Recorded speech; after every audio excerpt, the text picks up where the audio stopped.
at Quann Dog Park, where on July 28th of this year, a man reportedly witnessed a large, bulky, shadowy figure off in the woods, and we are here to investigate. Interestingly enough, his sighting was at around the same time as we are arriving here at right around 9 a.m. So let's poke around and see what we can find.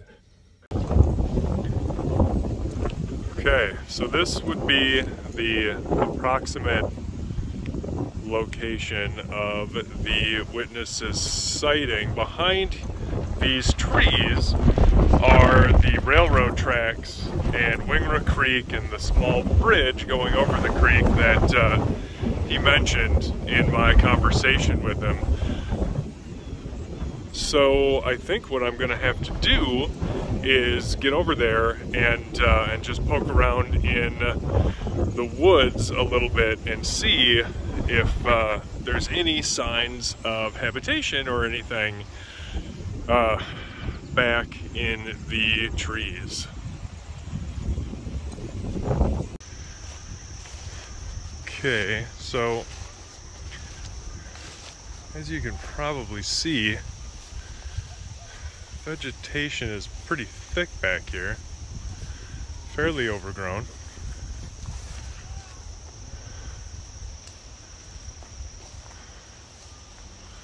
There's a ridge line, actually,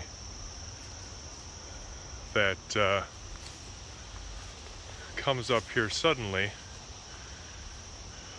Here's that ridge line, and then on the other side of that must be the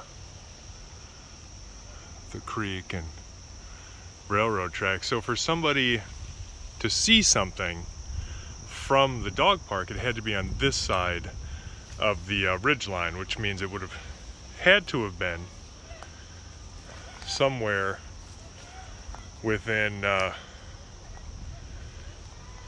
these woods here on this side of the ridge, because obviously otherwise they wouldn't have been able to see it. So we can just take a look around here.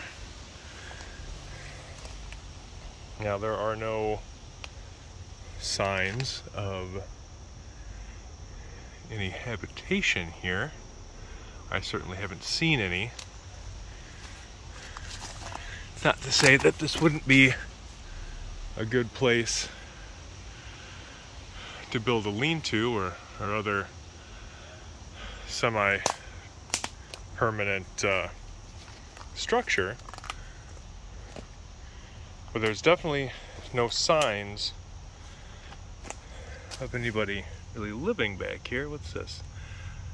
Maybe a keychain, a plastic bag.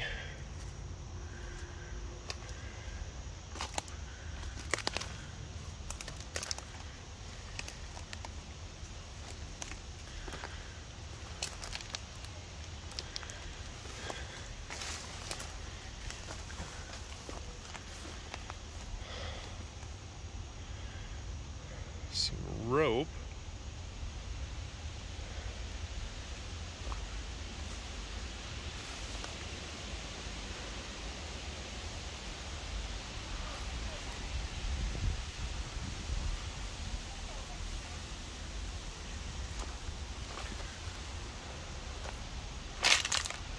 This looks like just natural storm damage took these trees down.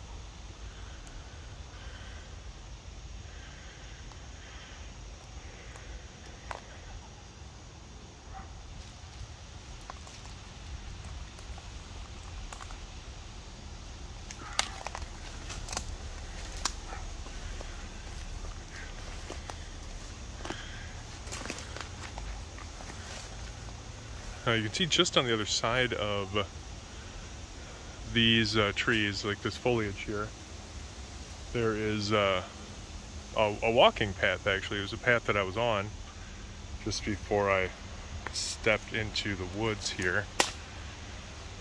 So not far from, you know, civilization, as it were. Now, this is about as far as I can get realistically.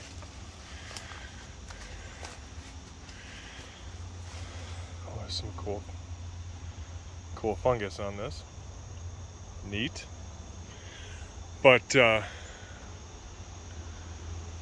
realistically, this is about as far as I can get back here, you know, without a machete or something, to start clearing a path.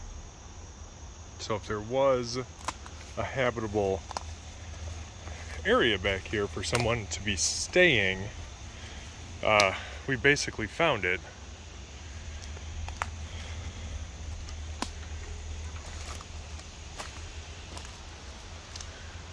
So as you can see, this area is sort of naturally cleared out, but then very quickly becomes overgrown on the other side there, and trying to go around is equally overgrown. So it seems unlikely that that anyone would choose that particular area of overgrowth. See, we can try to skirt along the ridge here. Still isn't the easiest way. It does become possible. Now, this is interesting. If you can see this, appears to be a shoe down there in the natural clearing, along with a shoe liner. It's not a very big one though. I wonder if it's maybe a kid's shoe that was lost or discarded. Let's see if we can get a closer look. Again, none of this is really signs of habitation here.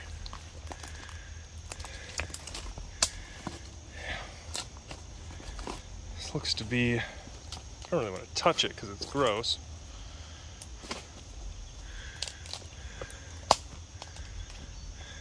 I'll screw it. Oh, it's sort of pinned under this rock here. So who knows how long that's been here. But again, not a very large shoe. Definitely a running shoe. Wouldn't surprise me if somebody managed to lose it. It's just one shoe by itself. What do we have here? Looks like an old bag of white cheddar flavored popcorn. And then here we are, the other side of the small clearing. And the way quickly becomes, you know, as I mentioned, impassable. So you can see here some more fallen trees. And then the undergrowth is just very, very thick.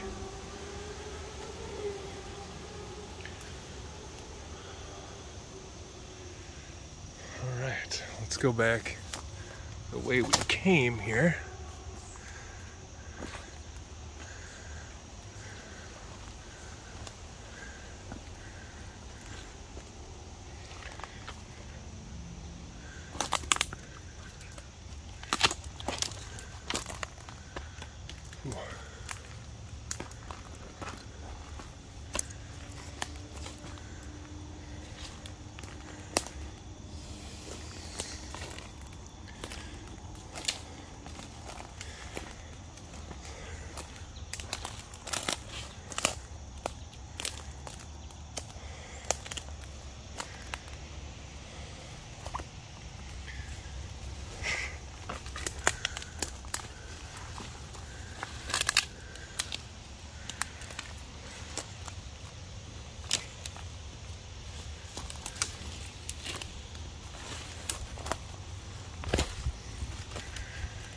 Whew. Again, not very easy to traverse. We have here some scrap metal. So just kind of the normal debris that you'd almost expect to find in any wooded area directly adjacent to human civilization. You know, I would have expected to find more discarded containers and things of that nature. But no sleeping bags, no supplies, no blankets. Nothing like that I have seen so far.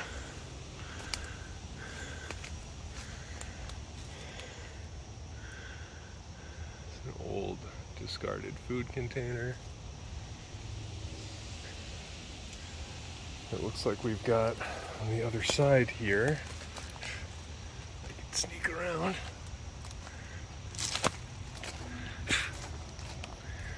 Ooh, a lot of bugs. So if you like bugs,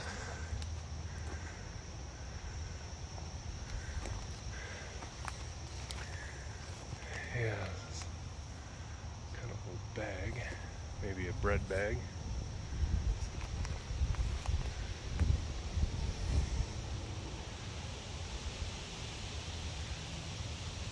Yeah. Huh, but nothing else really.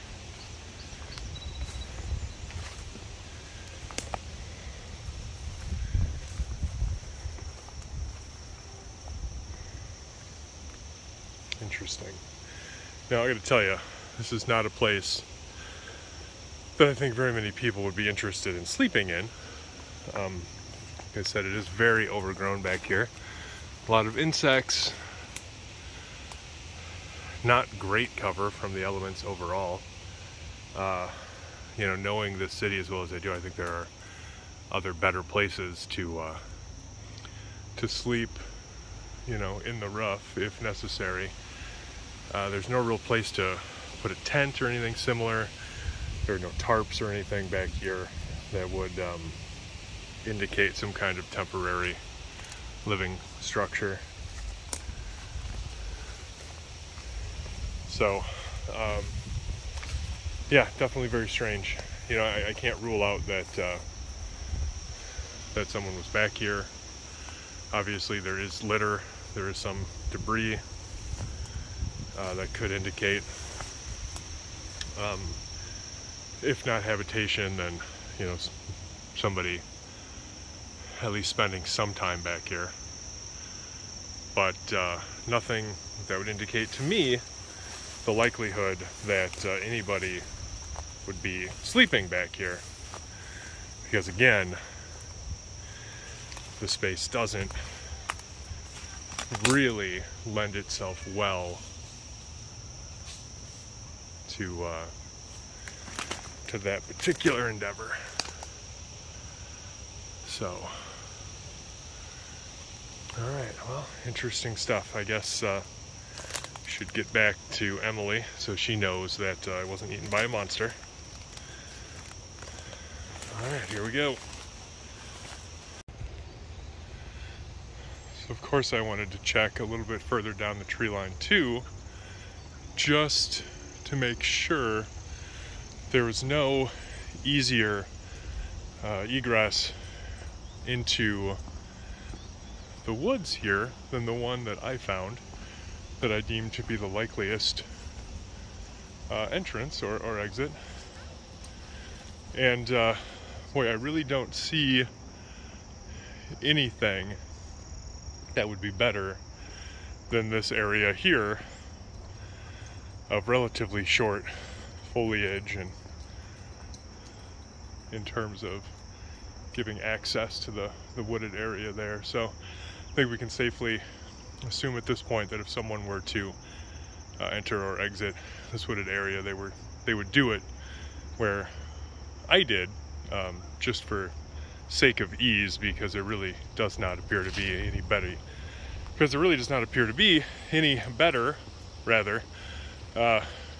way to do it. So again, very interesting stuff right here in Madison, Wisconsin. So you can see if we follow that that tree line, the creek does come out from behind it. So there are limited opportunities for someone to stay back here. I mean, obviously nobody's going to want to sleep in the creek. And of course it is interesting that yet again one of these anomalous sightings seems to have taken place nearby a body of water. Now it's possible that maybe if there was somebody staying back there, they entered through a different area. Maybe they were in a different part of the woods. But having walked up and down the path along this stretch of trees here, there really isn't a better place to gain entry, especially that would be visible from the dog park that would allow for our witness to have his sighting. So definitely very strange. Can't rule out that it was some sort of misidentification, but as I said, there's no real direct evidence for any kind of long-term habitation or you know, even somebody having erected a temporary shelter or something. So definitely interesting stuff. Well, here we are back at Singular 40 and Society HQ after our trip out to Quann Dog Park in Madison, Wisconsin. Definitely an interesting trip. Certainly everything that the witness told us in terms of, you know, geographic information definitely vibed with his testimony, and so that of course always makes a sighting more interesting to me. You know, and having gone back in there into the woods and examined the area of the sighting, you know, while I didn't find any evidence of habitation, you know, it certainly is a fairly densely wooded area this time of year, and so it doesn't stretch credibility to me to consider that something might have been hiding back there, probably temporarily. What that thing might have been, of course, is open to interpretation, but certainly something could have been back there. You know, one thing that I don't think a lot of people necessarily consider is how many of these little pockets of nature, you know, you find in otherwise seemingly urban areas, you know, and considering too that this particular area is right on the outskirts of Madison, you know, it's got a lot of natural areas just nearby as well. And so the idea that that something might have been passing through, for instance, is certainly one that I am willing to consider. So, you know, not a lot of not a lot of solid, I guess, if you want to call it that, evidence in terms of finding physical evidence like footprints or you know, any unusual markings or anything like that in that area, but certainly everything there is consistent with the potential for something strange. So, you know, I spent most of my time out there back in those woods kind of poking around, but Emily, you were hanging out in the actual dog park with our dogs Bullet and Jadzia, and so we actually made sure to go at the same time as the witness was there as well, which would have been right around 9 a.m. Did you notice anything that sort of stuck out to you while you were at the dog park that might have made the witness's testimony more or less credible? Sure. So this dog park, most of it I would say is mowed pretty flat, but that section that we were actually in was actually very overgrown with like prairie grass and stuff and a lot of weeds. I'm thinking it wasn't always like that. I'm thinking they're just doing that to kind of help contribute to the ecosystem. But with all the overgrowth growing along the fences and the grass, there's only very narrow aisles of grass, like areas cut to be basically grass paths. I don't think it matters how many people are there. It's very easy to feel isolated in there. Yeah, fair enough. Now, when you were there, now, I didn't notice very many other people using the dog park at the same time. Mm-hmm. Now, is that consistent with your experience as well while you were there? Right. I would say that you know, it's 9 a.m. Most people are likely to roll in a little later. I think on a Saturday. On a Saturday, I think there's like, you know, really serious dog owners who like to go there for that reason, that it's early and there's less people there, because I feel like families and stuff start to roll in a little around 10 or 11. Okay. Because I was there for a few hours after that. Yeah, fair enough. That makes sense to me. So, you know, like I said before, we didn't find any sort of definitive evidence of something unusual, other than, of course, the anecdotal evidence provided by the witness recounting his experience, which, you know, of course, is compelling to us, but doesn't provide that firm, you know, physical evidence that a lot of people are looking for. So what we'll do, of course, is hope that you know, somebody else might come forward to corroborate this sighting. Maybe there will be other sightings in that area. We will certainly keep our eyes peeled for that, and you know, hopefully something will turn up. But until next time, keep it weird.